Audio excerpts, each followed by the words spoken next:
This is Houston with Roofing Done Right at 1603 Grant Drive. Access the roof from the back porch over here. So it looks like this was more than likely an addition. It's a different shingle than what's on the main portion of the roof. This is a limited lifetime architectural shingle. Gutter's pretty backed up. Definitely want to get those clean. What is it? Oh, looks like we got a old roll of tape up here, so I'll take care of that. Gutters are pretty backed up. Downspouts right here. You can see it's nice and clogged. Just need to be blown out.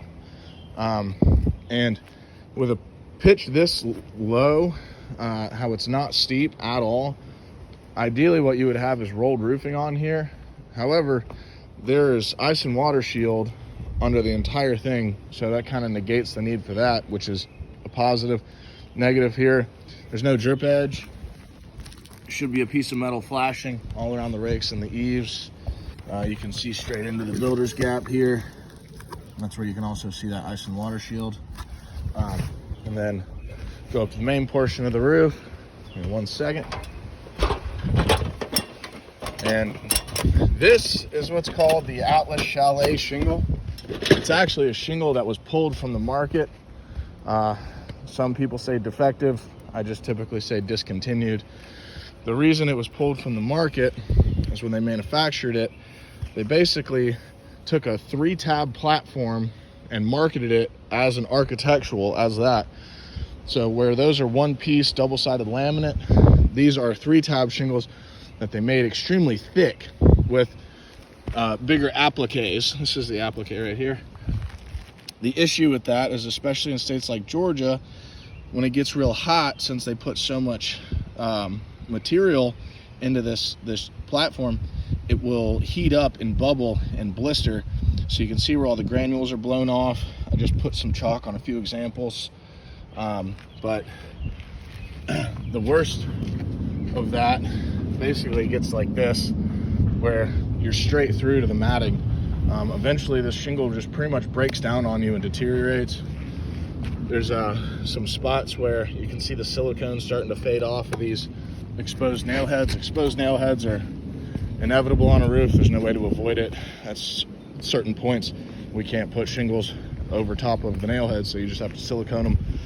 Pretty typical to see on a roof this age. The pipe boots, you can see that lighter gray. They're starting to dry out. They're gonna crack. It's another thing you run into. So I would recommend definitely addressing that as well. Over here in this area, we've got a wind damage shingle here. You can see kind of hard to see in the video, especially with this shade of the color. Basically the winds pulled it back and forth and it puts that crease in the top of it. And all these shingles right here are all loose, more than likely just from years of the wind pulling up the street. So we've also got a rusted chimney cap. Pretty obvious to see. Give it 1 second. Pretty obvious to see how rusted that chimney cap is. Definitely something that needs to be addressed. The corner boards down here by the chimney all rotted away. Run into that pretty much every other roof we get on. The siding is starting to pull away. That cedar shake siding is starting to pull away. You can see how it's angled out to the right. In terms of roofing, what my professional recommendation would be to replace at least this portion of the roof, because it is that discontinued quote-unquote defective shingle. Get the gutters cleaned out, add drip edge and gutter apron to the lower portion, and take it from there.